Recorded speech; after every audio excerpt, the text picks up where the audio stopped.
Some people spend years in financial survival mode, watching every number, planning around every risk, making every decision through the filter of what could go wrong. And then, slowly, quietly, the emergency ends. The debt clears, the income stabilizes, the pressure lifts, and instead of feeling free, they feel lost. What survival mode actually does? Survival mode is extraordinarily focused. It removes ambiguity. It clarifies priorities. It answers every financial question with the same simple filter: what keeps us safe? There is a strange comfort in that clarity. Even when the circumstances are hard, the decision-making is easy. You don't ask what you want, you ask what you need. And need has a very short list. Food, rent, safety, that's it. The identity, nobody notices building. Over time, survival mode stops being a response to a situation. It becomes a personality. The person who always knows exactly how much is in the account. The person who can't enjoy a meal without calculating what it cost. The person who feels guilty spending money on anything that isn't strictly necessary. The person who saves compulsively even when saving is no longer urgent. These aren't bad qualities in isolation, but they were built for a version of life that no longer exists.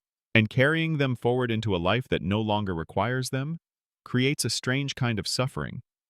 Safety without the ability to enjoy it is its own kind of poverty. The question nobody asks. When the pressure lifts, most financial advice says, now build wealth, now invest, now optimize. But there is a question that comes before all of that. A question most people never ask because it doesn't appear on any spreadsheet. Who am I with money when I'm not afraid of losing it? What do I actually value when survival isn't the only value available? What does enough look like when enough is no longer defined by the minimum required to get through the month?